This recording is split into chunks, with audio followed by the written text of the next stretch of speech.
Friday afternoon. Hello there. Good afternoon and welcome to The Pulse. We're coming to you live from our studios here in Accra. We're on your digital terrestrial TV because we're free to air. You can catch us live on DSTV channel 421 and GoTV channel 144. We are JoyNews. Independent, fearless and credible journalism. Coming up this afternoon on The Pulse, government faces stiff opposition following a decision by the Minerals Commission to grant prospecting license which will pave way for bauxite mining to begin in Etiwa Forest. We hear from a group of eco-conscious organizations asking government to halt exploration in the watershed which provides water to close to 5 million Ghanaians. We reiterate that regardless of how small the area planned for bauxite mining, Etiwa must not be mined for bauxite.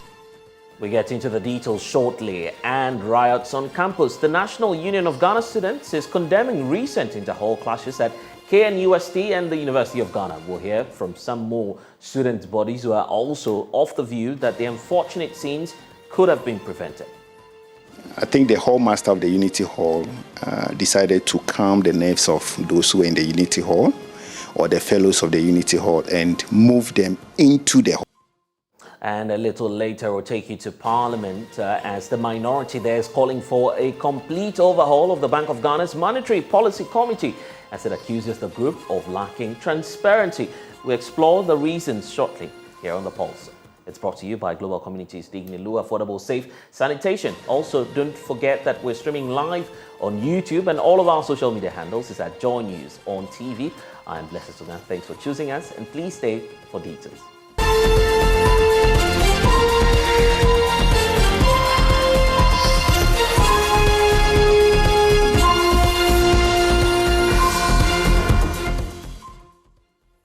Etiwa Forest must not be mined for bauxite. That's the caution from a coalition of civil society groups urging government and the Ghana Integrated Aluminium Development Authority to rescind their plans to mine bauxite in one of Ghana's strategic forest reserves. According to the group, it has gathered evidence to support claims that a license dated the 27th of July 2022 has been granted to pave way for prospecting to begin in the forest reserve. The coalition says the development threatens the water source for close to 5 million Ghanaians, and any further attempts to sustain the license will obviously have some consequences on our environment and could be intergenerationally suicidal and reckless.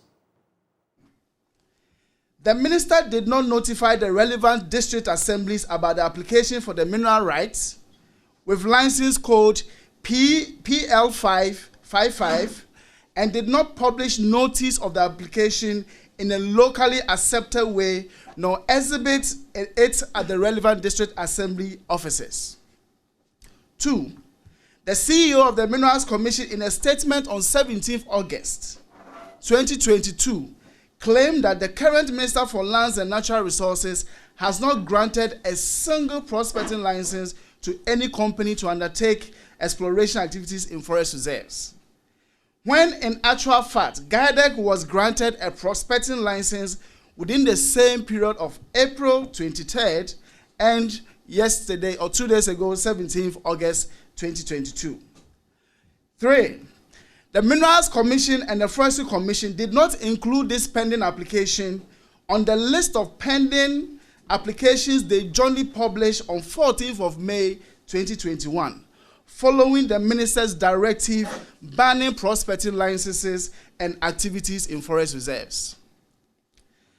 And the 4th one, government has led Ghanaians to believe its plans are to mine only 1.9% of the Etiwa Forest.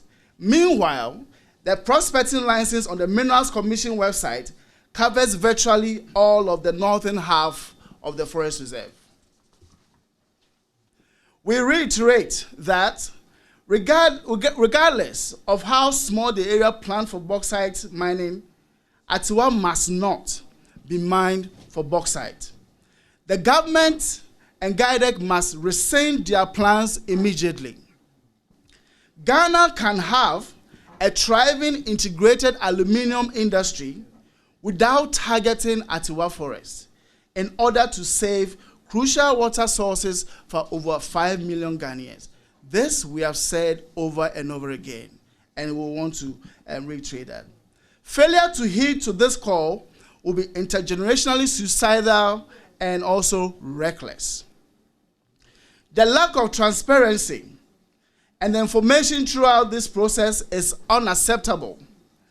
Ghana's resources, including her forests, are for all Ghanaians. If government is trying to keep communities and civil society quiet, it will not work.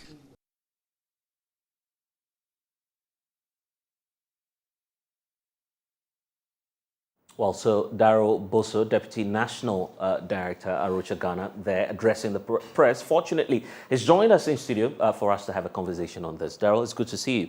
But not a good day for you as a coalition not because you're saying you have evidence to back the claims you're putting out there. The government has finally paved the way for prospecting to begin in the Etua forest. Where lies the evidence? Well, as you know, since last year, after the small-scale mining dialogue and also the minister's show of commitment to address all these issues of mining and forest reserves, he actually came out in March talking about the need for the Minerals Commission and Forestry Commission to publish a list of all those companies that granted prospecting licenses and also those with pending licenses. So they did that. And that's where we realized that, okay, some information on whether Atiwa was even being processed was never mentioned. But subsequent to that, we've seen that the Minerals Commission has established an online database, a repository, where one can find all information across the country on mining, mineral rights, concessions given out, both prospecting and a full concession right given to companies. So this is a site we have been monitoring regularly. If you recall, almost a month ago, we raised an alarm of about also a mining concession given to a company called Vemetco. It turned out to be a wrong listing. Minerals Commission pulled that down. And then we go again, and as we check, we found out that, okay, now on the same site, there's a new concession, PL555, which is now given to GUIDEC directly for what they call restricted prospecting. And all of this... So what you're seeking to put out there is that government is now assuming full responsibility for prospecting there, because GUIDEC obviously is a state creation. It may be a corporation, but it's under the supervision of the state. That is actually even not the big issue to us. The issue is that before you go ahead with prospecting in a protected forest reserve like that, there are certainly some laid out guidelines and regulations everyone is required. And I see that part of the challenges you're raising in your statement, part of them has got to do with the lack of transparency. What's the law saying about transparency and openness in granting such leases?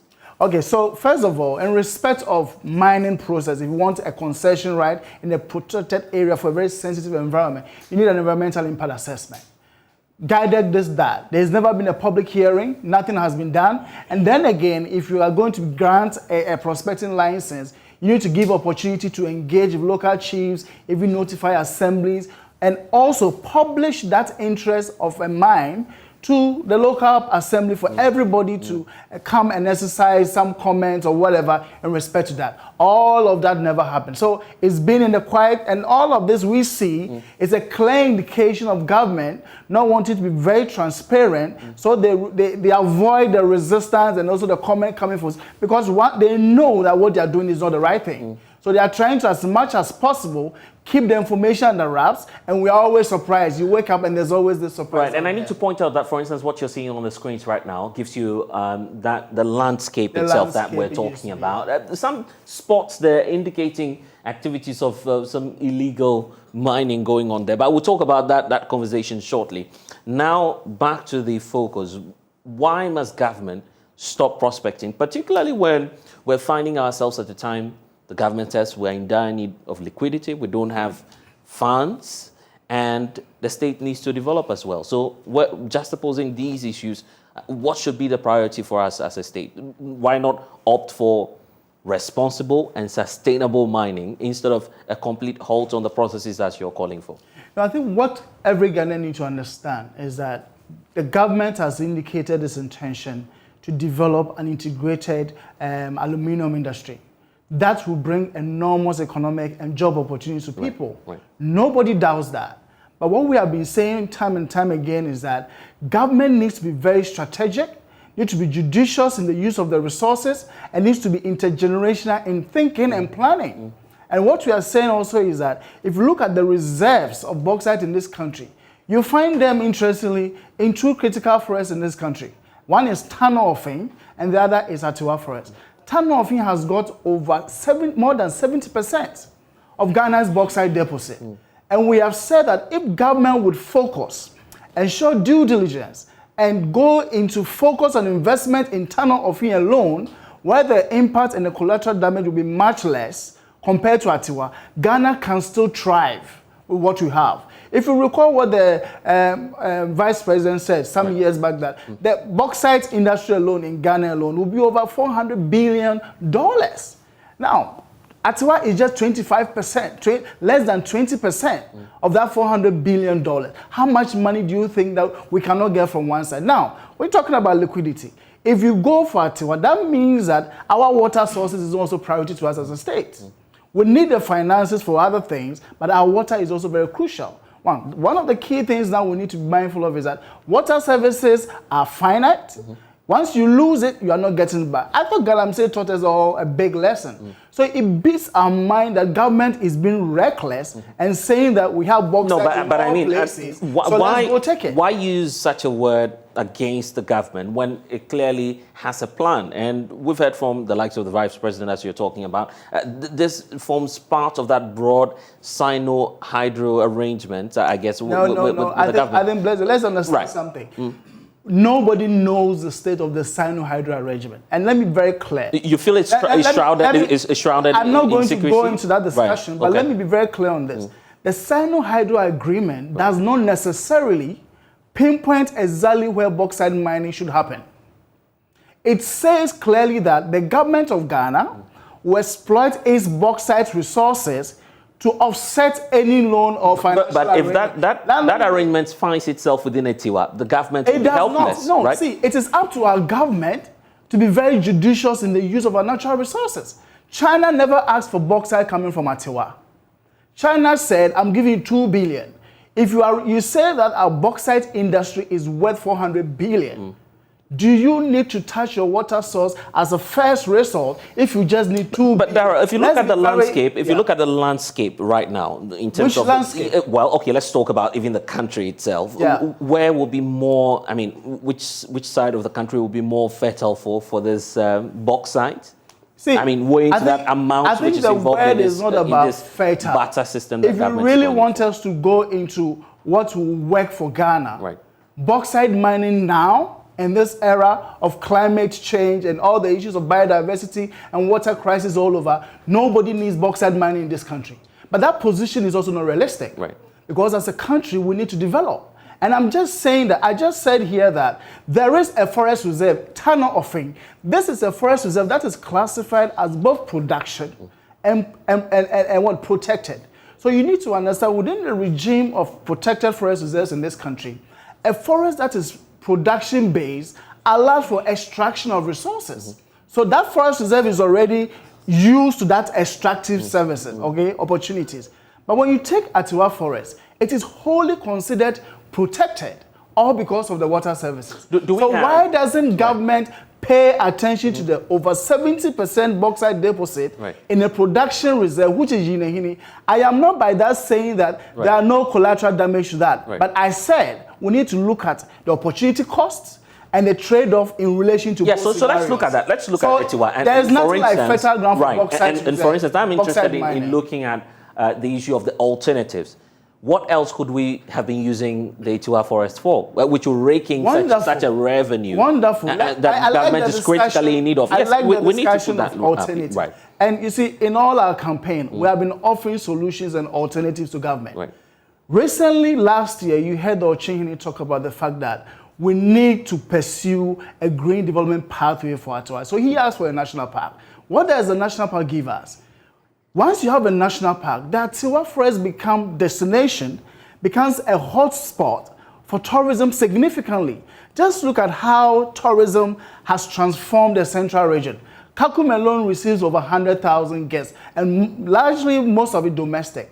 According to our feasibility, you are not going to get less than 300,000 tourists within the eastern region landscape let's alone. translate that to the figures. I guess it's the figures that matter to government Come right on, now. have you We're in the middle of an economic crisis. That is obviously a concern for the government. You don't want to throw your hands in dispense. Let's be fair. This bauxite thing was not put up because of an economic crisis. So let's not use the excuse of an economic crisis to go digging up all our lands because there's gold, there's bauxite. Come on, let's be very careful. But if you have the gold, if you have the gold, if you have the gold, you have the bauxite. Ghana has been exploiting its gold for 100 years now, and we are still in a crisis. What are you talking about? We cannot relate our crisis to the need to exploit our natural resources directly as it is, and therefore forget everything else. No, we need water as well.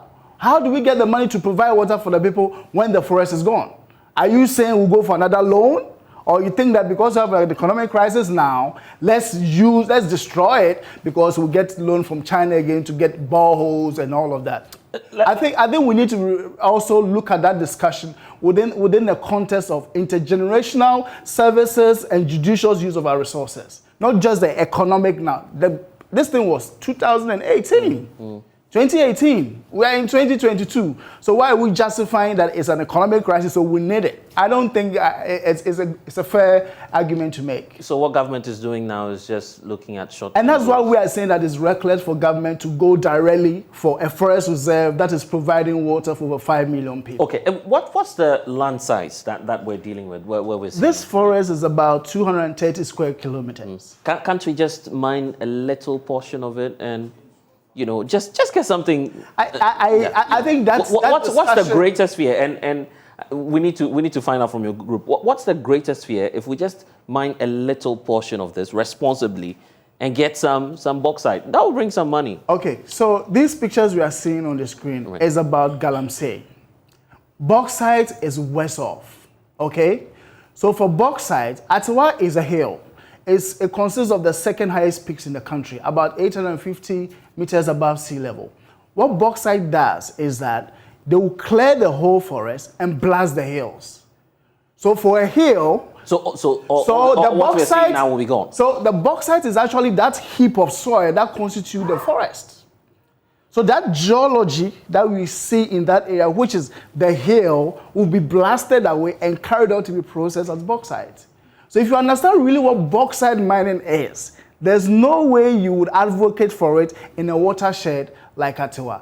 And somebody will say the head of the water is far away. But look, the water in itself is sustained by a forest ecology. Once you destroy that forest ecology, you don't expect the water to get its feed. So eventually, the head is not closed, but that whole ecosystem and the integrity which supports that water basin, the Densu which feeds Accra, Ayensu which feeds the central region, Swedro, and then we have the Birim which feeds the whole of the eastern region, connects to Pra, all of that to be lost. So I think we need to be much more thinking instead of system thinking than just saying the water is here, the hill is here. No, go to Awaso. The hill used to be it had a peak, it's been blown up now, it's almost like a plateau. This is what we don't want to see, and that's why we are saying that for a watershed like this, it is not worth going for, especially when the bauxite is less than 20%. Okay, let's talk about your engagement with government. Yeah. Obviously, I'm not sure you're just throwing your hands in despair. I'm sure you're putting some proposals on the table for the sector agency, which is the Ministry for Lands and Natural Resources, to deal with. What proposals have you made to the ministry, and have you received any response from the ministry? That's a very good question because I think that since this government, took power in 2017, we have right from the word go been trying to engage them because there were processes that were advanced as far as 2016 to make the place a national park. So in 2017, when they came to power, we're really excited. The president talking about protecting our natural heritage and all of that, it gave us a lot of hope. Then comes 2017, February, budget statement by the finance minister, bauxite is going to be the game changer for Ghana's economy. Then we say, wait, let's be realistic. Nobody's against bauxite, but you don't go for everywhere. So we've started engaging and showing government. We have had the opportunity to present. We've had several engagements with guided. We've shown them the opportunity, even the opportunity for a carbon-based economy, where you maintain your forest, but you still get revenue from the global discussion on the carbon market. Because Atiwa is a gem. Not only for water, there's biodiversity, there's a lot of trees, so carbon sequestration is going on, all the time. And this is a place you can offer for a carbon-based credit sufficiently. It's already part of Ghana's cocoa forest emissions reduction program, which is being funded by the World Bank. So it's already a critical hotspot. Right. And these have been on the table. As we speak, just 2 days ago, the EU, as part of its development aid and support to Ghana, has signed an agreement with the Ministry of Finance to look at a green development pathway that is going to bring jobs as much as the bauxite is claiming to bring, but would in the end also sustain the forest and the water services. So this is the kind of engagement we have been pursuing all this while. So it's not just about the campaign that you hear. There's a lot of backdoor advocacy and solution and just trying to make the numbers work for government. We are very much interested in making sure that government doesn't go bankrupt. We are also citizens of Ghana. If it doesn't go well, it shows on all of us. We all feel the pain. So we want government to be good in terms of its revenue, in terms of job creation, but it must be done well. And Atiwa is not one area that we are going to sit idle and watch them plunder because all these issues about economic crisis and we need, no, it's not for that. Let me give you the opportunity, and I'm sure that there are a lot of those in authority watching us now. What will be that message you'd want to send across to the president? Obviously, he has that ultimate power to do anything about this.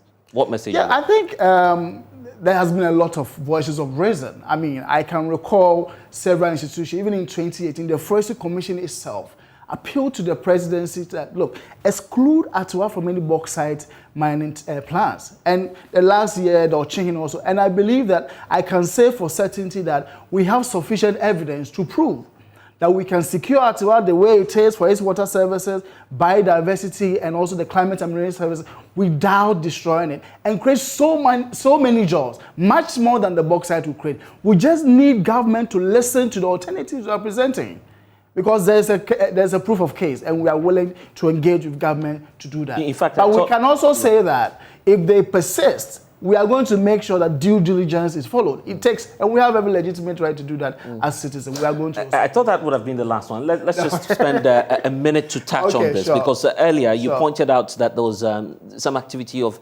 illegal mining also taking place even ahead of this prospecting that we are learning of. Yeah, so we are sad to report that, since the government announced that the forest is going to be the target for bauxite mining, it's become a place where illegal activities has really escalated. Farmers, because of the galamsey, a lot of farmers whose farms were affected with the galamsey, they sought relief and also safety within the confines of the forest reserve, because there they know the miners won't come. But now, all the areas around the forest are all mined, so there are artisanal miners sneaking into the forest and mining, and all these things, they are so available. You can see them. But you see, we don't have sufficient men deployed on the ground to deal with it.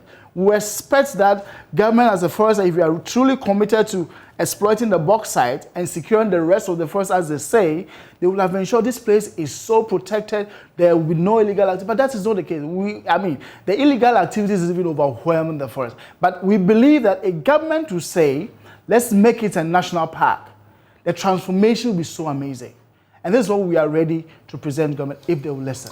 I'm grateful, Dara Boso, for joining us here on The Pulse. Well, police in Kumasi, as we understand, have obtained a CCTV footage of the Nkrumah University and some scenes and issues that happened there as the management actually pursues issues relating to the masterminds behind violent clashes between Unity Hall and the University Hall Thursday evening.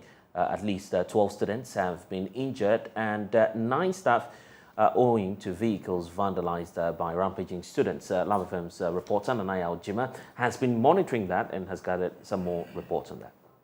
Stones and bamboo sticks litter the frontage of the Unity Hall. Vehicles parked in front of the hall had their glasses shattered, with stones used in the destruction found in the cars. I am at the frontage of the Unity Hall where the incident happened.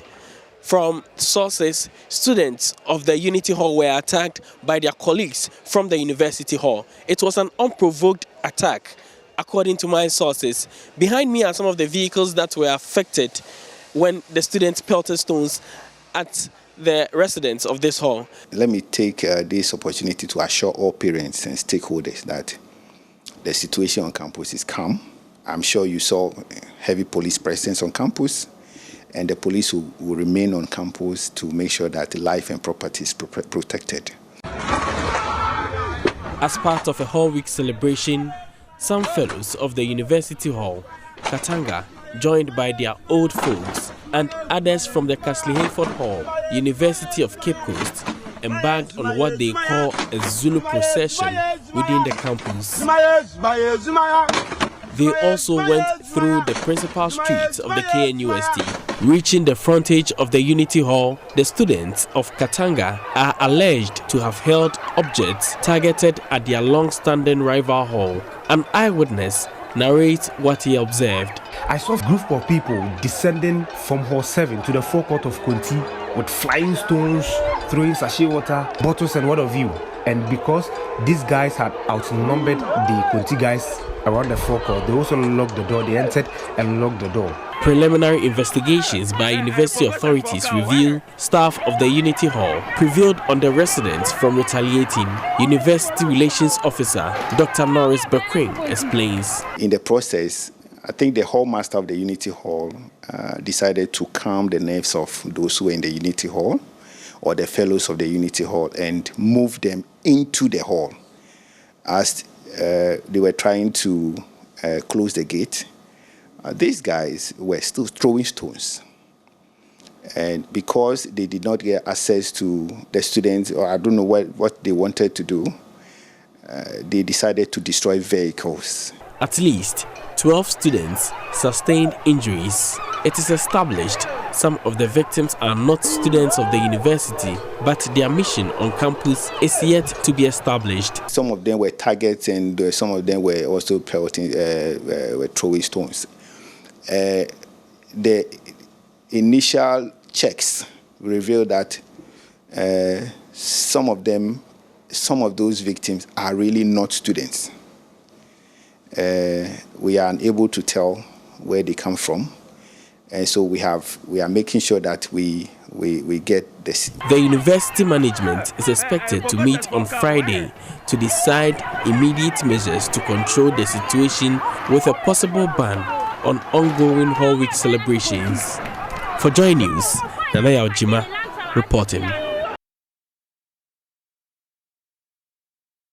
You're still with us here on the Pulse on the JoyNews channel. When we return, we'll touch base with our reporters, plus get you some reaction from the National Union of Ghana students. But first, let's take you to the Ashanti region. Nanaya Ojima is joining us now, gathering some more on a meeting, as we understand, that's happening on the KNUST campus over the recent clashes. Nanaya Ojima, what more can you tell us? So I can report that about 2 hours ago, the meeting was brought to an end, and there have been a number of resolutions by the management. Now, from my sources within the meeting, it was agreed that a committee should be established to look into the incident that happened Thursday evening, and the committee has 6 days to put their findings before the management. And so immediately after the meeting, the committee was supposed to commence their job. And also the CCTV footage that was captured, and I'm learning that it shows some students who the university authorities believe would help lead to the people behind the action. So that those footages will also be given to the police as they go ahead with their investigation. Now, about 9 vehicles were also destroyed in the clashes. So, according to the conclusion that was reached by the management, the cost of these vehicles, that refurbishing this vehicle, will be borne by the University Hall, that is Katanga. So they will take money from the coffers of Katanga to ensure that the vehicles are fixed.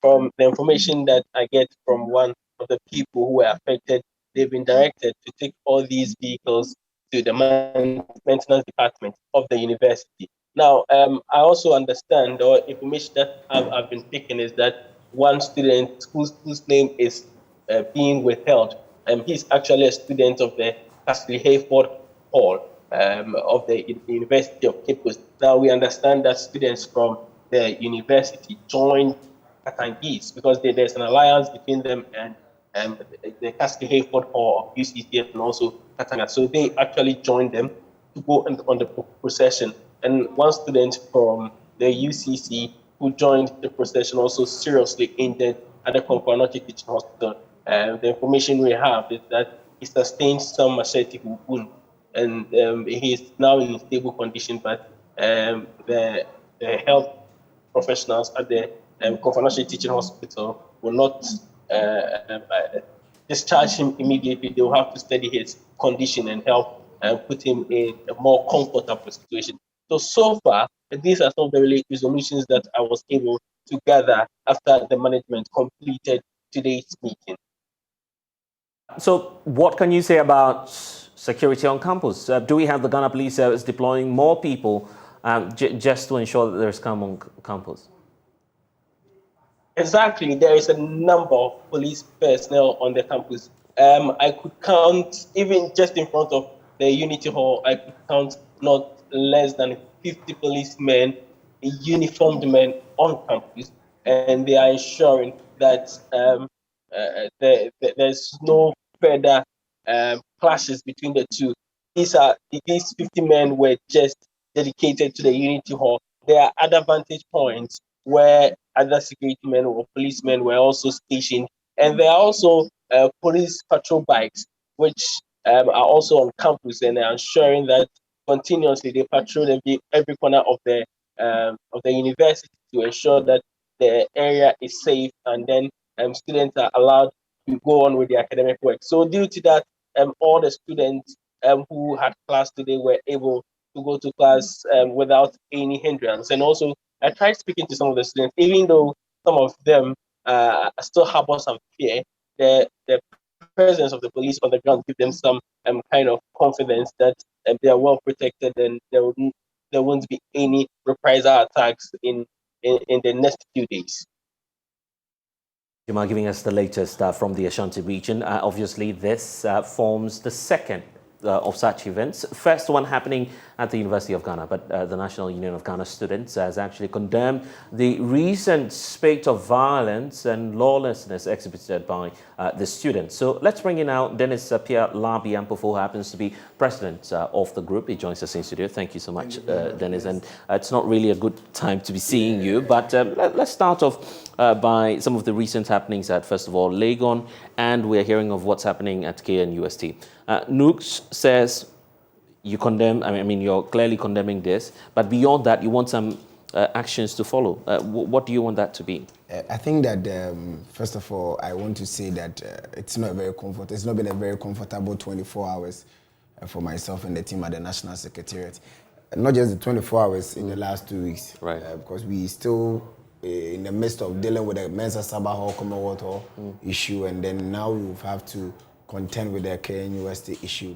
The point and where we get worried more is the fact that there are a lot of issues that as a front, as a union, we must be dealing with in support of our students. And now this comes and takes away valuable time, valuable resources. You feel this is taking away the shine of what you should be pushing for? What we should be doing. We should be talking about allowances. We should be talking about the quality of education. We should be talking about scholarships. But now we are talking about our own indiscipline. And that is where I get worried. It is robbing us of valuable time and valuable attention. And that's the situation. But I think that in our 3-4 universities, that is the University of Cape Coast, University of Ghana, and the Kwame Nkrumah University of Technology, the continuous reoccurrence of these issues should make everybody worried. It should consistently make us worried because KNUST has not really gone out of what happened just about some few years ago. And now we have this to contend with. So myself and the National Union of Ghana Students, from where we sit, we're looking at what new thing can the university management and the student front do to ensure that the continuous recurrence of these issues do not stop. The belief is that at least at this point, we could have, say, you in leadership, having influence over, the student body. Just talk to your colleagues here at Legon and then at the Kwame University of Science and Technology. The belief is once we hear from you, that could come 10% on campus. Have you triggered some of these activities, at least just to engage the various SRCs and the students' body? So I think that from last week coming, we've outlined a lot of things that we are doing and will be doing. But the point still remains that all of these things still have a base. All of these things stem out of crass indiscipline from some of our colleagues. And for me, I think that beyond the management, beyond the talking to them, strong disciplinary actions must be meted out to corporate or people found in this. I'm not sure this is a very popular stand to take among the student front, but I think that as a student leadership, we can't always concern ourselves with shielding some of these actions and inactions from our colleagues. We must also establish our level of discipline as a people, else nobody will take us serious. That is one. And two, I think that the university managements too may have to relook at the management of these traditional councils in our various halls. It is a very sensitive area that usually we do not want to go to. Yeah, very sensitive. But we must go to. Right. What happens or what is happening with the Katanga Traditional Council, right, the Unity Traditional Council, the Commonwealth Traditional Council, the Sabah Traditional Council, the Kessil Hayford Traditional Council. We must be concerned because you see, the punitive measures we've always stretched out have been failing us. So every year we rusticate some, we ban whole weeks, and it comes back again. For instance, let's just dwell on the UG case. Yeah. The fear is this may even explode some more because you have a traditional hall such as Commonwealth. Yeah. Attempts to change the occupation of that hall. And the fear is that could also degenerate. So it's part of the problem, isn't it? So it is. That is why I'm saying that our perennial or conventional methods are failing us. So maybe, just maybe, that at the round table we may have to start exploring options such as taking a keen interest in these traditional groupings. Because the point is that cutting it out is very difficult and maybe even impossible. To say that traditional councils are stemmed out of the halls may be very difficult. If you say you're not going to let them do whole weeks, that is also a problem because you see, persons who have been affected by these, my calls and checks have been told that they are Kessil Hayford Hall students. Kessil Hayford is not celebrating whole week in KNUST, but their students are there.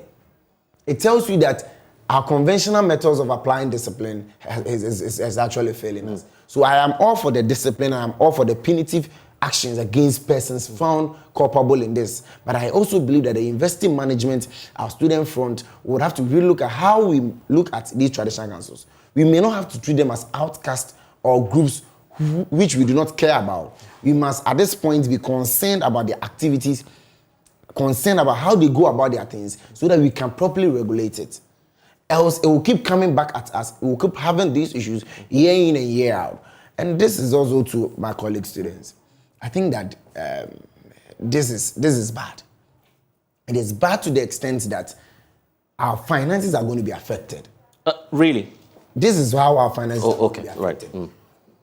Monies from University Hall, Katanga, will be used to refurbish these vehicles.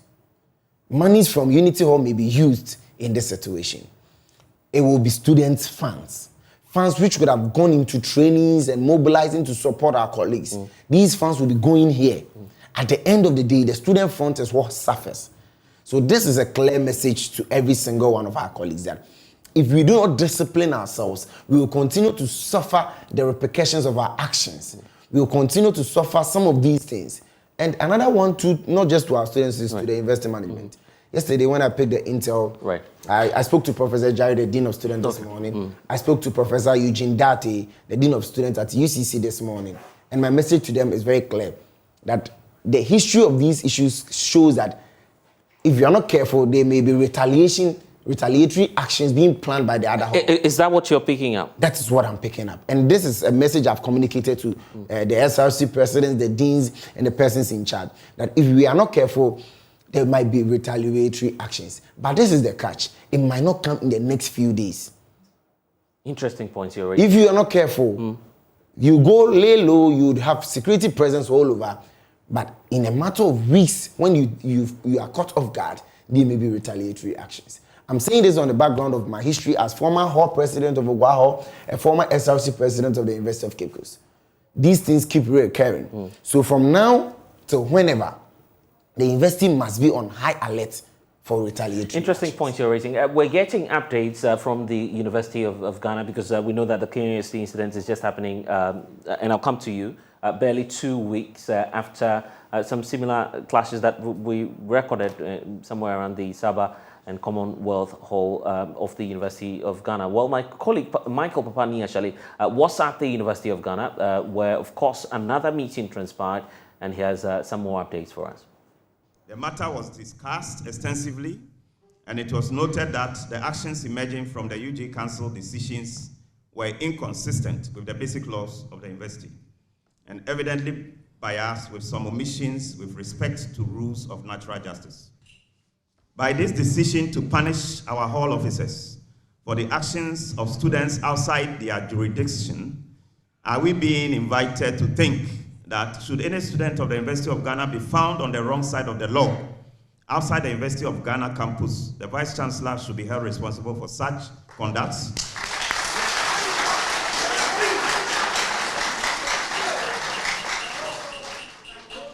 Hall Council also observed with keen interest as to how UG management concluded that the destruction of cars and other property in the vicinity of Mensa Saba Hall were perpetuated by students of Commonwealth Hall. Even before any form of investigations could be concluded and communicated to the stakeholders, without prejudice, it is possible that the distractions could have been caused by persons not associated with Commonwealth Hall. This makes it wrong for Commonwealth Hall to be surcharged with the cost of the damage when investigations have not been completed. 4, the Hall Council wishes to reiterate the fact that the theater of violence in the recent clashes, as we understand, occurred outside the hall. For this reason, Hall Council considers as harsh the decision to punish the hall officials even before any investigation is concluded. Conclusion. Ladies and gentlemen of the media, fellow colleagues and invited guests, the Hall Council wishes to express its undoubted repugnance to any form of violence committed by students or any person within the premises of the university. In that light, the Hall Council remains committed to the virtues of discipline and the governance of the university in accordance with our basic laws. Accordingly, the Hall Council is willing to assist the university in finding permanent solution to the current occurrences. We have been advised by our legal team that the purported removal from office of the master and senior tutor by the university authority is ultra-vires and amounts to an assault on rule of law. We are happy to learn that the Hall Council had already taken it up with the University Council, and we add our voice to this and call upon the University Council to rescind its decision with the same haste. We stand ready to ensure that the rule of law prevails in this community at all times. Ladies and gentlemen, watch this space.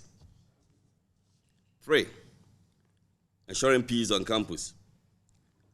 Following the incidents in March this year, we as all vandals set out to find a lasting solution to this ugly impasse between students of the Commonwealth Hall and the Mensa Saba Hall. We planned instituting an annual sports festival between these two halls. As we speak, we are in the market looking for sponsors. We are determined to bring back that lab that existed between students of the Vandal City and the Mensa Saba Hall. In the very near future, we shall, acting in concert with the Vikings, be announcing the way forward. Lastly, the composition of the Commonwealth Hall. This hall, the Vandal City, is for males and for males only.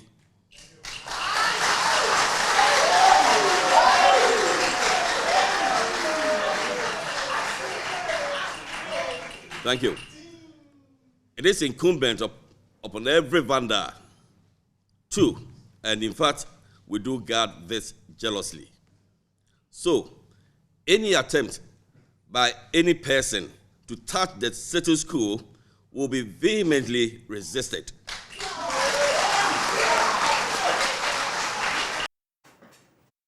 Also, the update there from the University of Ghana as to what will happen in the coming days. So it appears that some remedial measures are being taken by council of the various halls involved here. I think that in an unpopular stand too, I need to say that from experience, most of these issues that have occurred over time have had certain alumni base. So my briefing from yesterday tells me that there were alumni involved in yesterday's issues, unconfirmed. But again, history has told us clearly that you find certain alumni finding themselves as part of some of these occurrences. And this must be made clear that if you're an alumni, your purpose is to be progressive, is to find a way of ensuring that the whole progresses. Vandalism, hooliganism has no place in our student body. That is one. Two, at the front of the National Union of Ghana Students and our SRC presidents and our local NUC secretariats, a lot is going on. There are a series of meetings. We'll be meeting the various hall traditional councils. We'll be meeting the various SRC, the whole student leadership, because I believe strongly that we have a role to play in finding a resolution to this impasse. Student leadership must first of all be on high alert to pick feedback and report it quickly. So the moment we gather that there is a procession or there are groupings which may be inimical or may be detrimental to the stability or peace of the university community, it is important that our student leaders, we quickly report it. Again, I'm also calling on student leadership, SRCs, hall presidents, to be strong, firm in condemning these acts. If we consistently become a shield to some of these unscrupulous activities of our colleagues, it makes it difficult. It makes them feel that there's a shield around them and they can continue to perpetrate some of these things that do not help. So in going forward, we believe that the university must be firm in punishing whoever is found culpable and must be strong and very, very firm in this. Yes, that I pray that innocent persons do not find themselves caught up in some of these things. So the investigations must be very thorough. Two, as the National Union of Ghana Students, we condemn in no uncertain terms any actions of indiscipline and recklessness on any part of students. And we say that being a student is a noble time of your life to learn and become a better person to society. So in no way should you find yourself as a distraction to the progress that society needs. Three, we are saying that we are committed to supporting actions that support us find lasting solutions to this. We are saying that it is important that the university management really look at how we manage traditional councils. Punitive actions are good, they are fine, but they have not been a solution to some of these impasses or some of these issues. We may have to take keen interest in the activities of our students, whether traditional, secular, or religious, so that we can, where we must correct them in this regard. Okay, when I stand at the University Students Association of Ghana, I'm sure they've also issued a statement on that, indicating their position on the matter. So let's try and bring their perspective on board, at least first of all, by telling you about that statement released by USAG a while ago. While we are at bringing the statement to you, we can also hear from the group's General Secretary, who is also joining us now. Hello there, and welcome to the poll. So what's the position of USAG on this? All right. Hello, good afternoon. And first off, I'd like to extend greetings to the leader of over 10 million Ghanaian students, NUC's president, Mr. Dennis Abialabi. And my name is Christian Ntifo Anderson. I'm the president for the University Students Association of to the matter at hand, in the release that we brought out early this morning, we side with what our president is saying, that in no uncertain terms we condemn the actions that have happened and led to the destruction of property. Now, we believe that it's about time we take responsibility for some of these activities that we engage in as students. Our perspective is that over the years, the various punitive measures that have been put in place have not yielded much effort at curbing this situation. For example, for the students who are caught in such wrongdoing, what we expect is that they are going to be dismissed, suspended, or rusticated. Now, a year from now or a semester from now, these same students will come back and involve themselves in these activities, knowing very well that now no punitive measures can actually affect them in any way. And so we are asking that every university student, and for that matter, almost every one of them in there is an adult. And so when such issues come up, we should push it for the various law enforcement agencies to take charge, and whatever punitive measures have to be put in place, we have to do that and make sure that they pay for the destruction and the harm that they would have caused to some students and to property. But then, going forward, how do we bring a lasting peace to campus?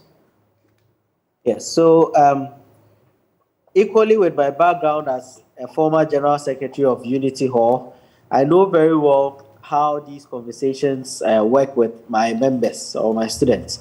Now, over the years, university managements have tried alternatives such as mixing these halls and suspending some of our activities, but we've not found it has not yielded any positive results. Now, we are suggesting that these people are young people with a lot of youthful exuberance, which is being wrongly exerted in this case. And so why not channel these youthful exuberance into something productive? We have state agencies, National Youth Authority, Ministry for Youth and Sports. Let's suggest something that can hold down the opinion leaders in these halls. Say we are giving you this project to embark on for us. Now you lose some benefits that you're entitled to from this project the moment we find you in such a situation.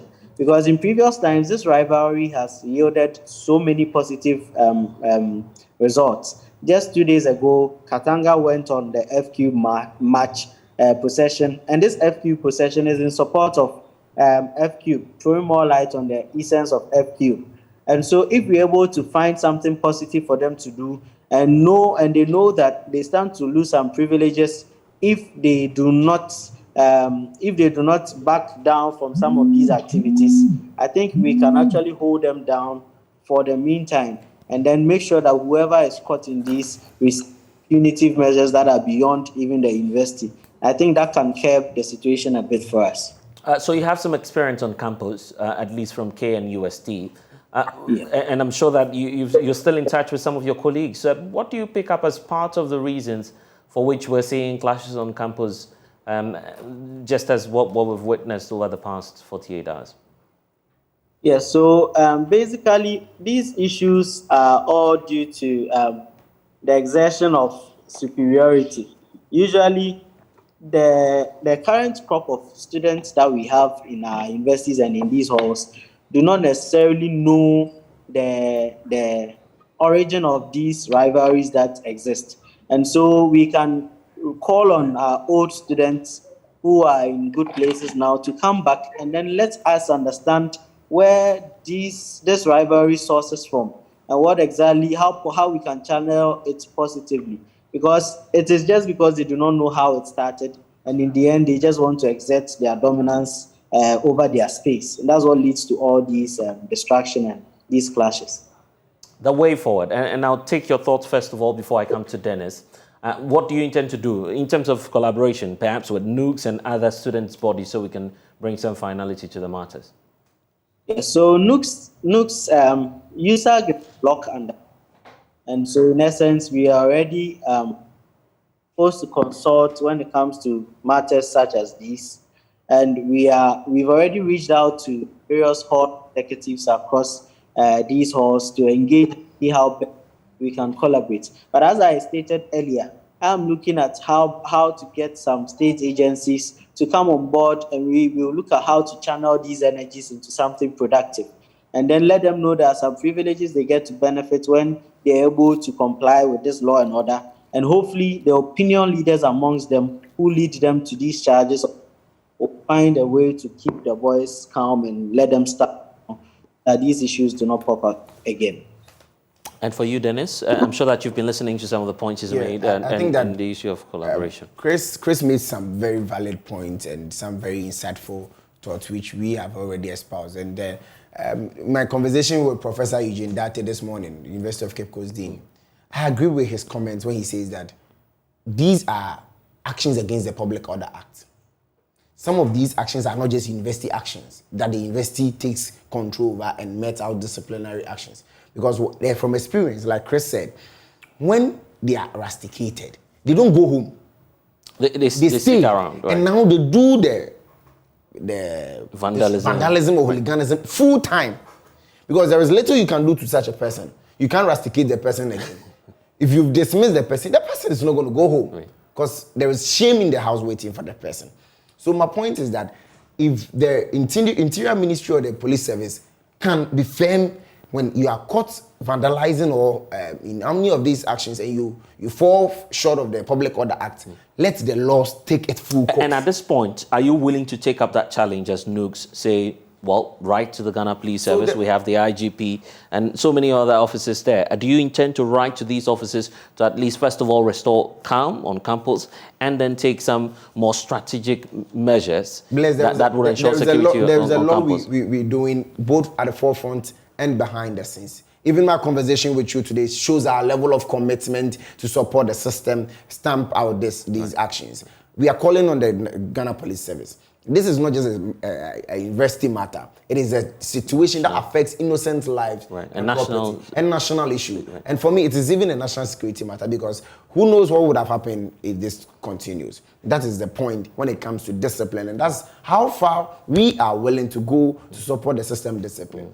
But continuously discipline, I have said this, that our position or our belief is that the energies of these young ones can be harnessed in so many ways. And that's why I'm saying that we've, year in and year out, extended punitive measures, but they've not been the lasting solutions we need. They are only temporary. So when I was hall president of Ogwaho, we had clashes. We punished students. When I became SRC president, we had clashes. We punished students. When I left the University of Cape Coast as my first degree, still clashes. What has happened in Kenya University is not the first of its kind. And it's actually not going to be the last.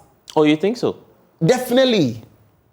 And everyone watching me who is aware of the histories of this knows it's not going to be the last if we do not find very different and unique ways of managing it. Let's talk about, just land on that. That's what I'm saying, that let us take keen interest in the activities of these traditional groups in the halls. Let us not treat them as outcasts because it comes back to haunt us. Let us be a part of the process, their programs, and let us be able to manage the actions and inactions of these young people. And like Chris said, their energies are amazing. We can churn it out into something else. I share with you a simple story of Professor Kwao Eja, former Dean of Students of the University of Cape Coast. He called these traditional groups one time, sat them down, and gave them an assignment. For every tree or wall in the University of Cape Coast that has been defaced, go and bring them down, pick names of people who defaced them, and let us sanction them. So now these traditional groups became principal in charge of the disciplinary code when it comes to defacing campus. Right. And it was amazing. These traditional councils were up to it, involved in it, and pursuing it. And now they are like police for campus defacing. And the University of Cape Coast campus is now a testament to the efforts that these young ones can put out there. We are not holding brief for anyone who's involved in this. We've already made it clear that we are for all discipline, we are for all the punishment. But we are saying that going forward, we must reorient how we go about this. The status quo of rustication dismissal has failed us. Let's engage our students. Okay, we need to go, but touch on the issue of the alumni for me and what role they could play at this moment. Bless, you'll be shocked the level of influence the traditional groups, the alumni have on these young ones. Right. You'll be shocked to see that one day on a procession, when they are charged to met out the distraction, one of their traditional groups leaders comes out, or one of the alumni who is part of them comes out and says, stop. Every one of them will stop. Every single one of them. So beyond the SRCs, the National Union of Ghana Students, the USAG, and all of these, the alumni form a base. And some of them, you'll be shocked, are part of the orchestrations that happen. I am saying it's not a very popular position to hold as NUG's president, but that is the speaking truth to power, to our faces, to tell our alumni that you must be purposefully progressive at this point. You can't form the base for which distractions occurs. You can't be the one who incites these young ones to pursue violence. At this point, it is critical. They listen to them. Let's engage the alumni too on the front of the vandalism, not just about how they come back to donate to the schools. The alumni form a base and these young ones listen to them. And it is important at this point in time, we go beyond punitive measures and find management styles which suits their Okay, I'll take your final appeal, but let me start off with Christian. Christian, what will be your word to your colleagues on campus? All right, so I think the most important thing for us now is every university student in Ghana, not necessarily just in KNUST, should take their prioritize their safety as they are in school, and then let them be calm. There's nothing that we cannot resolve when we sit and have a constructive conversation.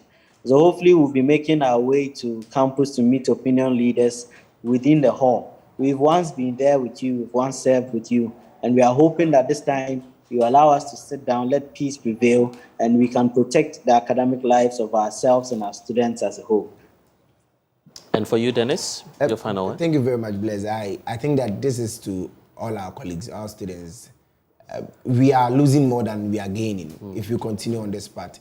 We lose these actions, these distractions rob us money, it robs us time, it robs us attention. We should be discussing various matters that affect the lives of students. But here we are thinking about how somebody is injured because another sane human being decided to be destructive. I'm begging you with the name of God and with the spirit of our unity and our front, that we as a young group of people must be part of progress. We must be part of things that makes us relevant to the status quo. We must not be a part of vandalism, hooliganism, and things that take us back in age and we lose our shine as a front. A luta continua means that we must defend ourselves, we must protect our interests, and we must serve our people very well. And I'm grateful that you spent some much, time with Blaise. us this afternoon on the polls. Thanks to Christopher as well. Meanwhile, security analyst Dr. Adam Bona is advising authorities of the universities of Cape Coast to be vigilant and ban all hall celebration activities, while he predicts violence may break out in that part of the country as well, in the central region. Let's listen to it. Students from the Vandals Hall, what do you call that, Commonwealth Hall, moving to Katanga. You have Kesley Hayford also moving, and they crisscross, depending on what happened on University of Ghana campus, and even during the clash that I chaired the committee to investigate. It came out strongly that most of the people who took part in these things were not residents of the hall, were not students of this University of Ghana, and you can see it's come up again on KNUST, and it is not different because you would have Commonwealth Hall students moving to Kesley Hayford Hall in, what's the name? Cape Coast UCC, when they are having their Hall Week celebration. And usually that is where the confrontation starts. And so as far as I'm concerned, they would have to suspend all student activities on UCC campus before probably, it gets to their 10, or else it's going to get to their 10 pretty much shortly, because the university calendar is very close to one another. The universities have become breeding ground for violence. So probably it is time to have a national conversation on whether these all-male halls are necessary or they have outlived their usefulness. If not, then there has to be a restructuring, a reorganization of all, these all-male halls, and probably beefing up security to be probably up to speed with the number of students and probably the university community's population, because the university community population in terms of number, ratio of, those who are not security officers and those who are security officers, is nothing to write home about. And so these are things that, if you ask me, Ernest, they have to put in place, or else there's a ticking bomb on these three universities, KNUST, Legon, KNUST, and UCC. And you're still with us here on the Pulse on the JoyNews channel. We'll return shortly to talk about the reorganization of the new Patriotic Party.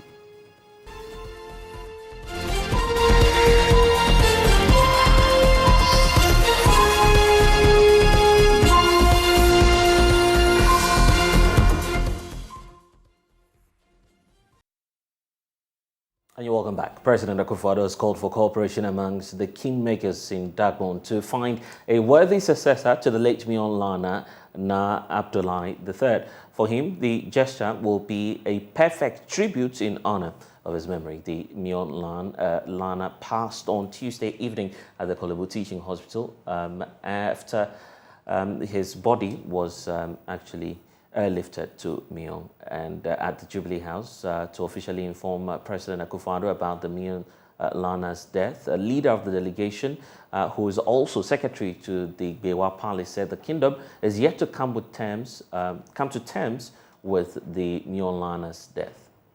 Let me first of all, Regional Minister and the members of the delegation from the Yana, let me welcome all of you very warmly to the seat of the presidency of our country, to Jubilee House. And to say that I'm really overtaken by this very, very, very sad news that you have brought today.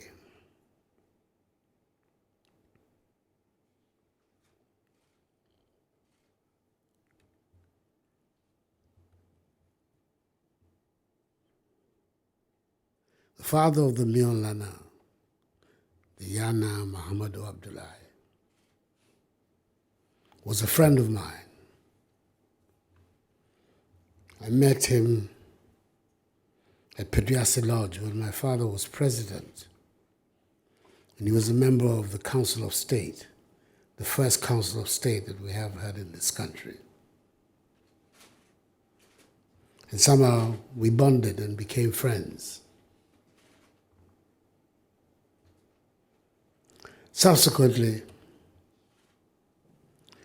in the 1970s, after the overthrow of the Second Republic, and I returned home to practice law, one of the first important cases I did was the Mensilo Rice case for Amadou Seydou and Ian Soli. I spent a lot of time in Tamale.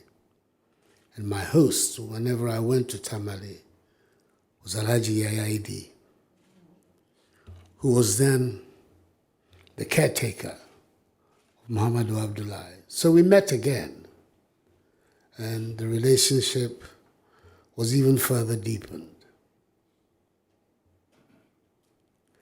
When then the events occurred in Yendi, which led to the tragic death of the Yana Yakubu Andani, his son, the Bolin Lana then,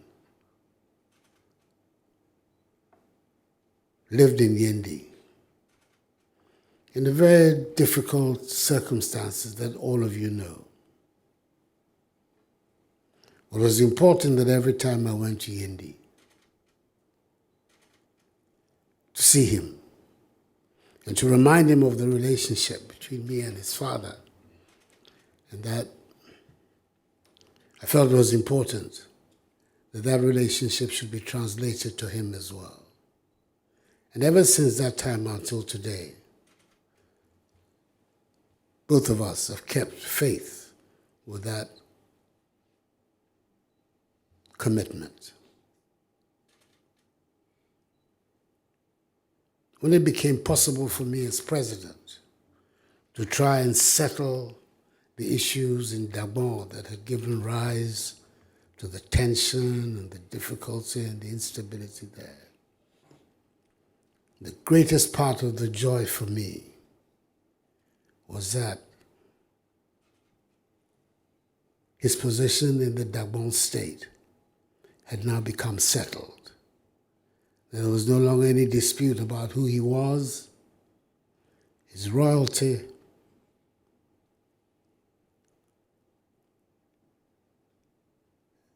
and the position of importance that as Muhammadu Abdullahi's son, he should occupy in the affairs of Gabon.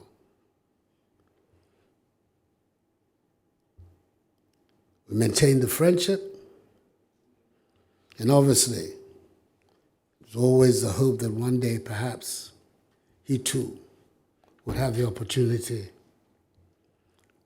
that was denied by his father to live his life in full as a Yana. You say man proposes and God disposes. And so it is that today we're here to mourn and grieve over a young man who had a good heart, was a lover of his people, was a respectful and obedient chief to his overlord, and who was determined to do his bit to advance the welfare of the people of Gabon.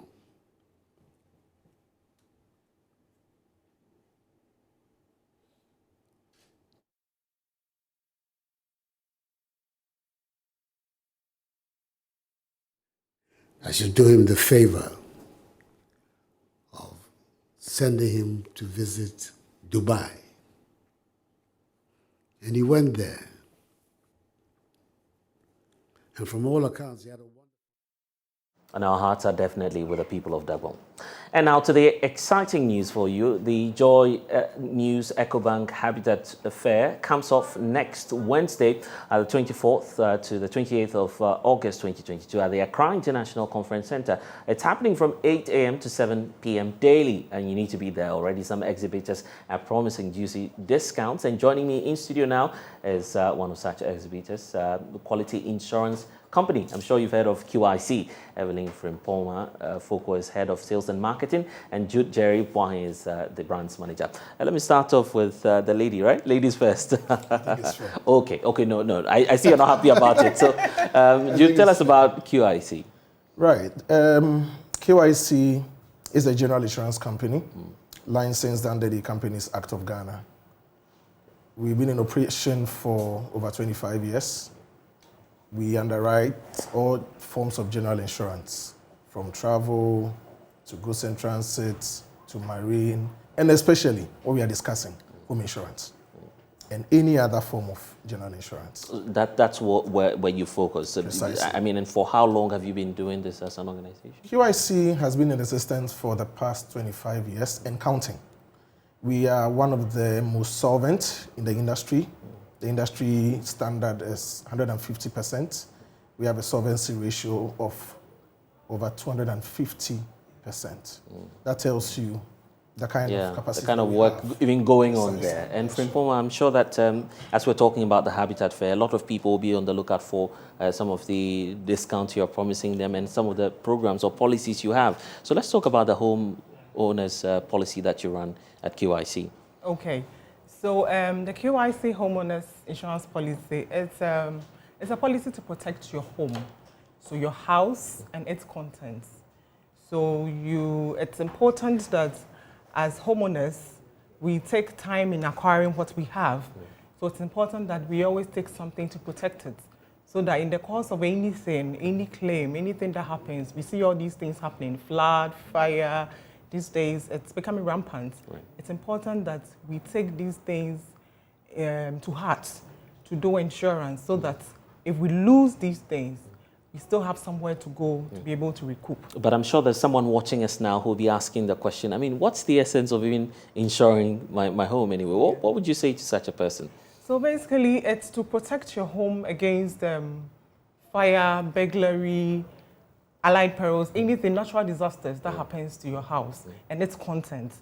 Someone may say, the house is not mine, I am renting, so what do I do? Yes, the contents in the house belong to you. Oh, you can do that? Yes. It's something many of us didn't know about. It belongs to you, and you have spent money in that. Right. And in insurance, anything that you have financial interest in, you can insure it. So once you have financial interest in your contents, you can insure that, so that in the case of burglary, which is more rampant than fire and the others, you can be compensated for it. Wow, so what you're telling us is, for instance, if I'm just a tenant in someone's house and the property doesn't belong to me, I still have that opportunity to just insure. How would you go about it? Would the process be the same for those who insure the whole house, and what will be the requirements anyway? Yes, it's basically the same. I mean, if it's the house and its contents, you insure the house separately, the contents separately, and we put together under one policy. But if you don't own the house and you own just the contents, we insure just the contents for you. But I will still cover your fire, your burglary, your natural disasters, and anything that happens to the house, including legal liabilities. Right. This sounds so if anything happens and then there's a third party involved, would pay as well. So I mean, insurance is all just for anyone at all. You could just go in for it. But Jude, how affordable are your packages? We need to talk about QIC because you can't speak for the others. I'm sure that you have some packages there. There's often that misconception that insurance is very expensive. Is that true? Well, that's not wholly true.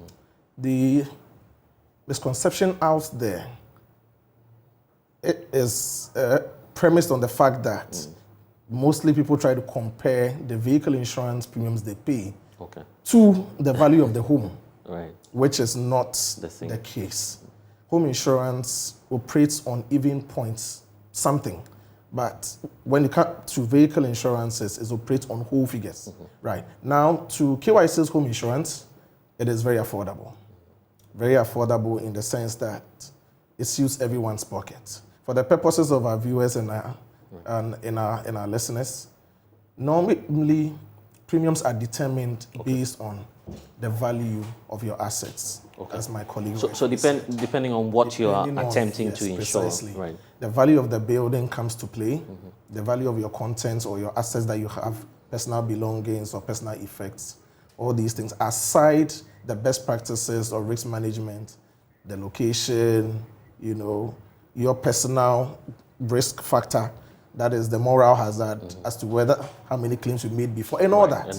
Barring all those things, I can assure you, home insurance from KYC is very affordable. But are you able to put out, say, figures? Say maybe I have a 2-bedroom house. Then you say, okay, it will cost you this much to insure it. Do you have any specific package like that? Aside what I said, we are also tariffed or given some guidelines by the regulator. Okay. Let's take, for example, a home of, let's say, about 750,000 and a content of about 250. You're going to pay between 3,000, 4,000. So it's a range. It's a range. Right. You understand? Because we need to assess the risk to be able to put a premium to it. So it appears that, everyone who needs insurance would have to walk to you first of all. Precisely. And then access some of these services that you're talking about. But how willing are your officers to help them through the process? Because when it comes to paperwork, a lot of people are discouraged. So do you have your officials available to help the clients who are walking? Frankly speaking, when it comes to home insurance, the requirements are not even much. We need to know your biodata, who you are, where you live, and all those things, aside the location of the property, how much it costs, and if you include in the content a list of the items, and we are good to go. Because I was about asking that question as to what exactly you need, and maybe Frimpoma can also help with that. So it's not much. As you said, just the location, the value, because the location is very important. It depends on if somebody lives in Cantonment and somebody lives in Circle. We know the different dynamics, so it's very important. So the values may be different. Yes, it may be the same value, but the location would give you different premiums. Looking at that, the risk they pose. The risk it pose. So it's important that we look at these things, and we are always willing to help you. We have websites that's very active. We are very active on social media, all the social media handles: Facebook, Instagram, LinkedIn. You can contact us anytime. And then there's a customer service line that will attend to you and will be willing to help you. But what we are certain about is that when the Habitat Fair kickstarts, you're going to be giving some special packages. Yes, yes. Are you keeping it as a surprise, or perhaps you want to put something out there? I don't mind. We've had discussions about it, and then for the month of August, all the way to December 2022, we are giving up to 20% discount on any home insurance anybody takes. Up to. Up to. I like the operating word, up to. Yes, 20% discount that anybody takes. So we're encouraging everybody to visit the Habitat Fair. Right. I think we are going to be there for the first time, but we've followed it for a while. We've seen the participation, we've seen the growth, and we've decided that this year it's important we involve ourselves in it, because one of the key points this year is to be able to grow our non-motor portfolio, which is less risky and will help the company at large.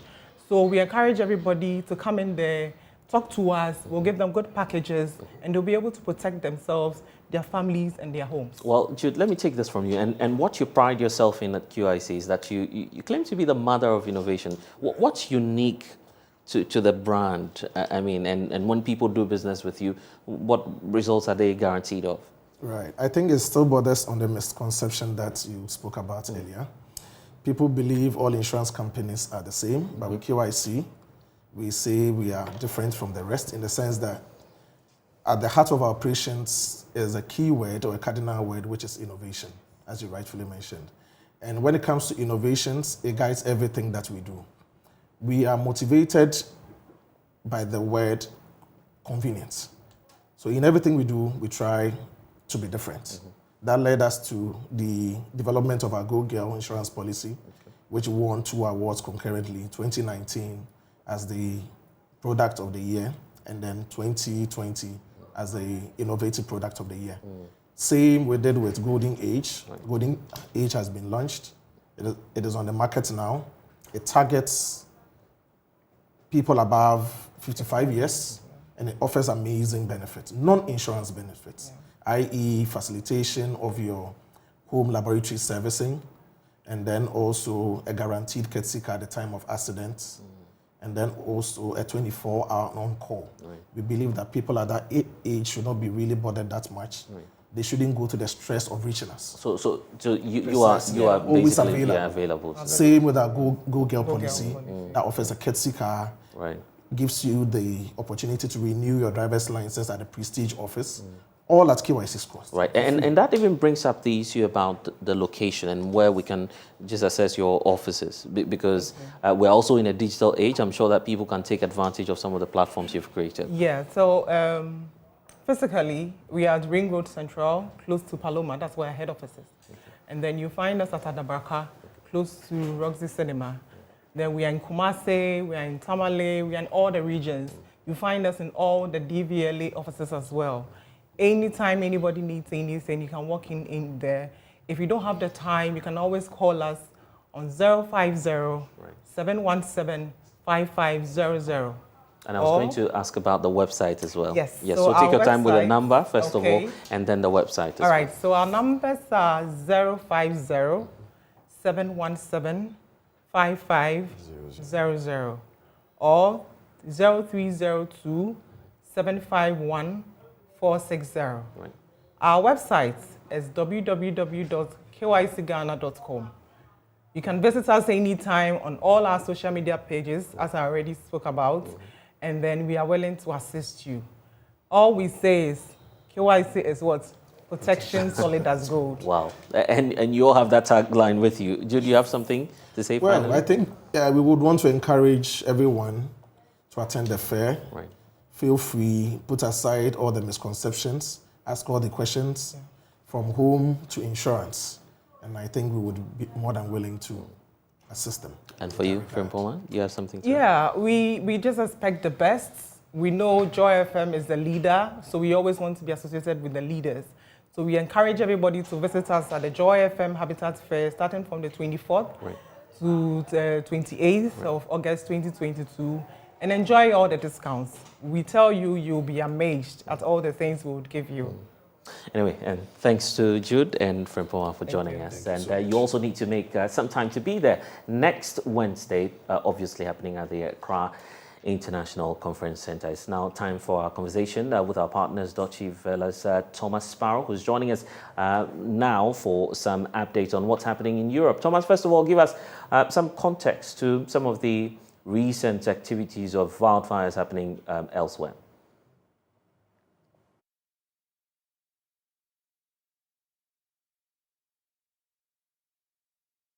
Well, it is indeed a very serious situation, not only here in Germany, but in many other European countries as well.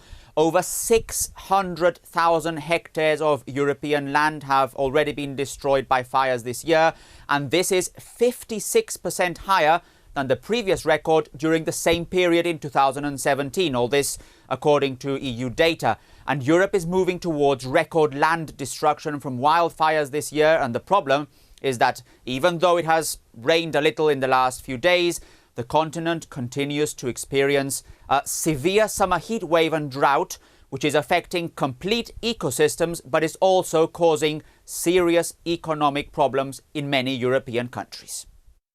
Of Europe's rivers, including the Rhine in Germany as well, are very dry. How bad is the situation, and how are authorities actually reacting to this? Well, here in Germany, the big problem is with the Rhine, and the Rhine is not only Germany's most important river, but it's also one of the busiest waterways in the world. Its levels are really, really low. The average depth of the river at this time of the year is normally about 2 meters, but in some places it has fallen to less than half. And this, as you can imagine, has consequences for cargo ships, for example, that can simply not use the river fully loaded. And this in turn pushes up the price of the goods they transport.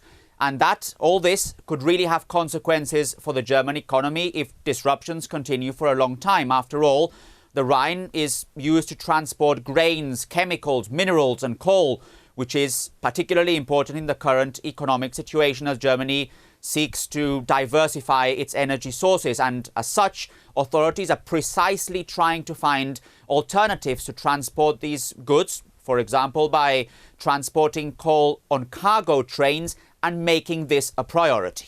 And I guess this is becoming a great concern for the population. What do you think? It is indeed a matter of concern, and a very evident one if you see some of Europe's most important rivers dry, or if you see these wildfires affecting so much land, or if you see so much drought. But the climate crisis and its consequences are only one element of an already very difficult period for Europeans. The long war in Ukraine, which has been going on since February, inflation and the rise in food prices, energy security, tensions with Russia, a pandemic that is still affecting many people. All these issues combined are undoubtedly affecting Europeans, and according to experts, will probably continue to affect them as the year continues. Anyway, Thomas, we'll have to leave it here for now. You're still with us. This is The Pulse. We'll be back shortly.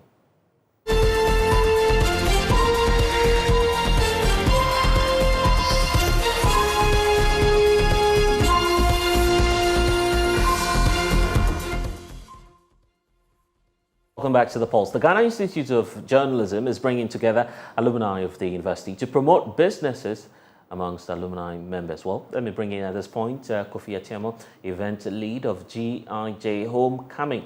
It's a big event coming up, so you need to be on the lookout for it. And Liz Hayfron-Asare is media consultant and one of the old products of GIJ 1987 year group to tell us more about the GIJ Homecoming. Let me start off with you, Liz, on this. What's actually triggering this year's mega GIJ Homecoming?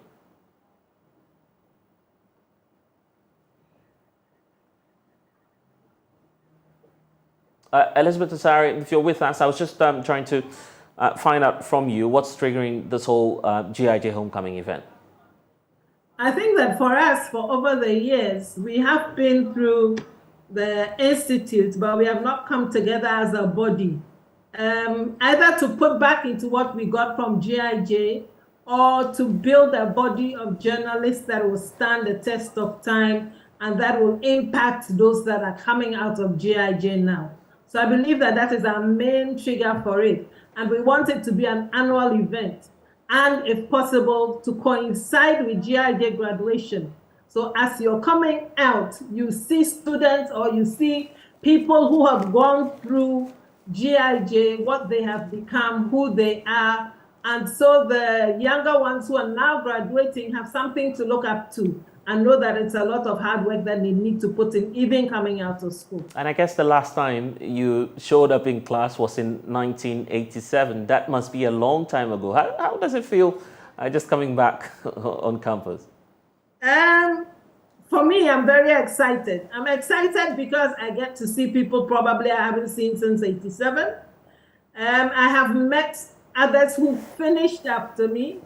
I have met others who finished before me, but all of us coming together to wind down, to think of the future for journalists in the country is very exciting for me and for GIJ as a whole, because the institute needs to grow.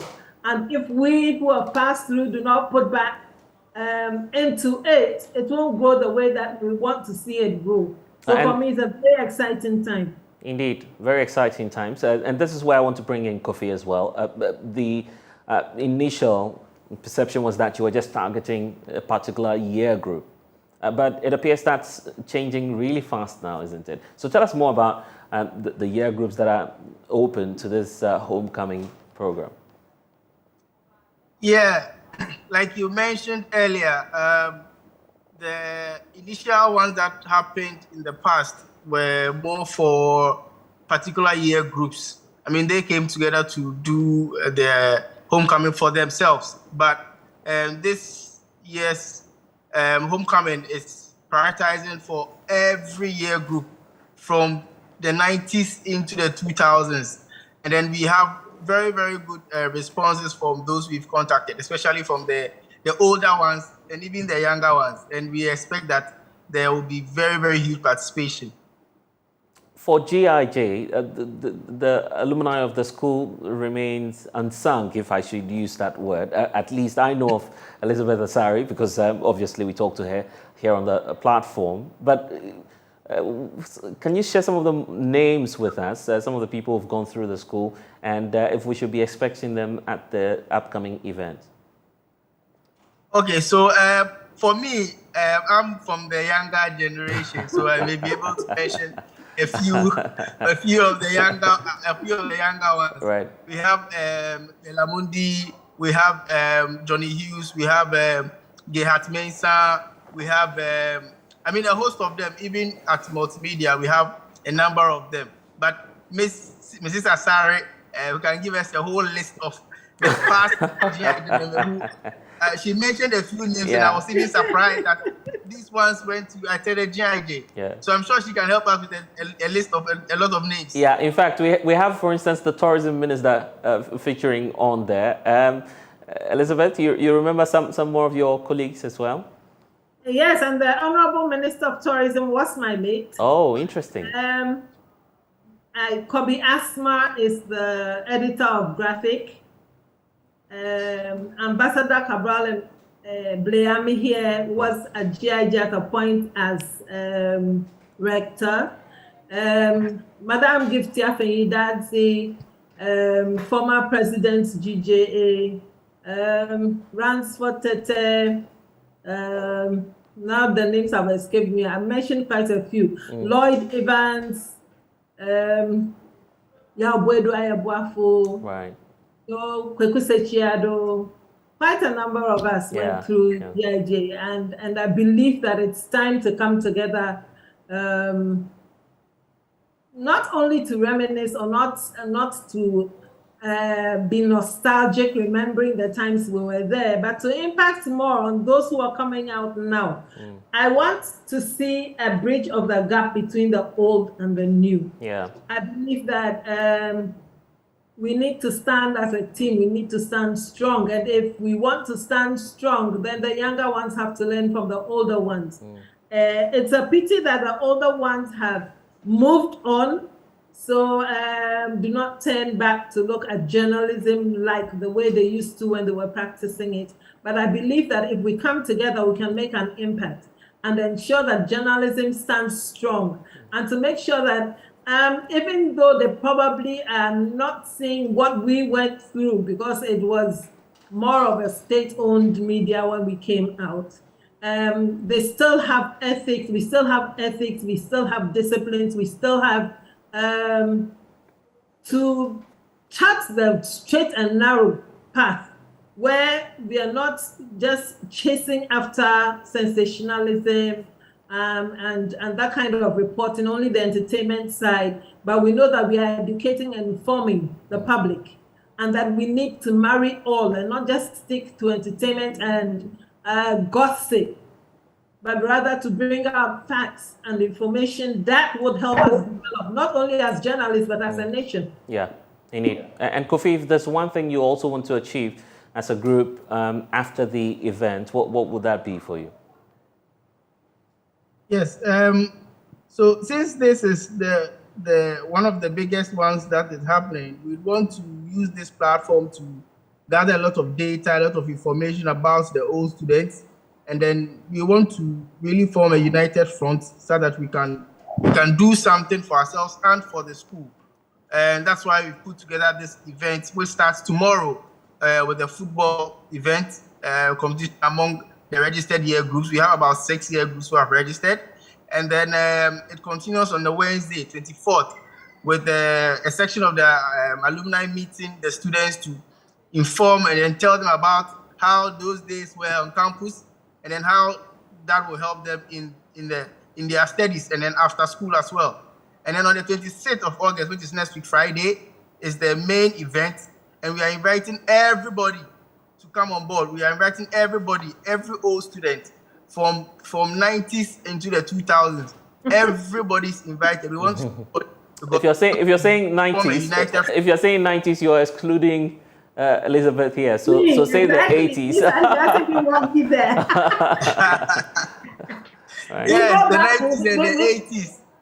We want to go as far back as the 70s. Mm-hmm. Yeah. Early 70s. We still have some of them around. We want to go as far back as then, because some people have heard names and haven't seen the people. Right. So if they come around and they are present, even though they might not be as vibrant and as jumping around as the youth will be, because there'll be a band and all kinds of things, they'll be sitting somewhere and a lot of people can have a tete-a-tete. And that is the way to begin to learn from somebody that you probably see as a role model or as a mentor.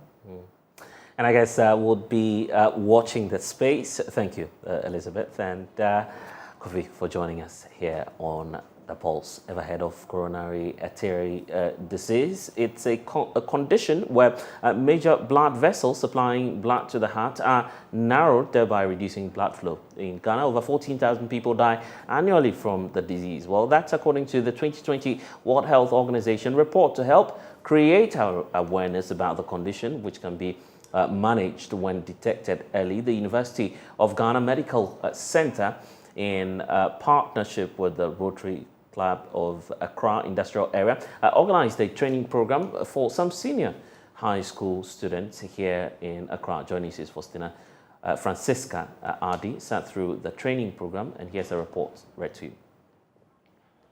14,103.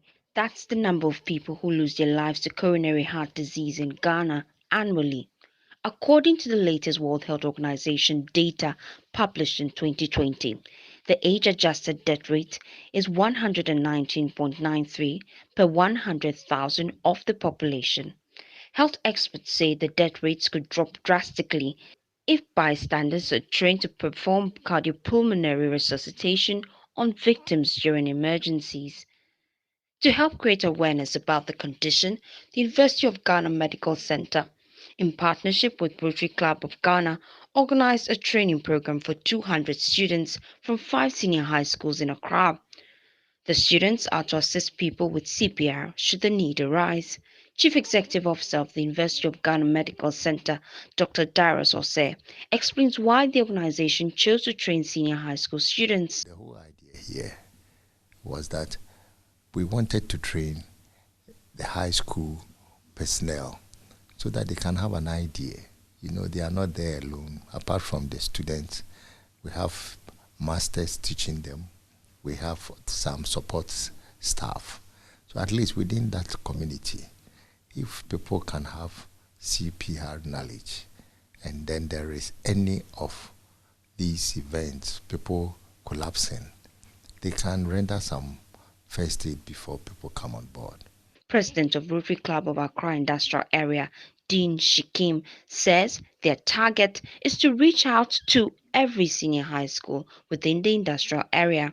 Medium to long term, we are looking at expanding this project and also bringing some other areas that we can be of help to UGMC.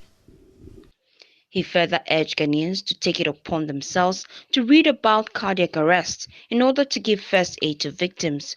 Francisca Adi's report for JoyNews. And Ghana's environmental policies are either not enforced appropriately and also needs to be reviewed to fill the gaps. This is the concern of some environmentalists as the Environmental Protection Agency develops a framework to manage chemicals and waste disposal in Ghana. This 10-year strategic plan draws the country closer to achieving the 2030 Agenda for Sustainable Development. There's more in this report. Currently, there is no comprehensive national policy to manage the entire life cycle of chemicals and waste in Ghana. There is also no common platform for data and information sharing among key stakeholders.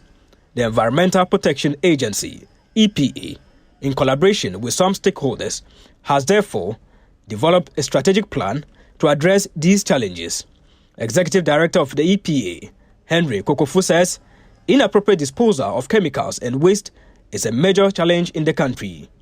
So Ghana, we are grappling with this challenge. We find ourselves all these materials scattered all over the place. The recent typical example had to do with agroblues, where we've just chopped another materials accolade in the international circuits.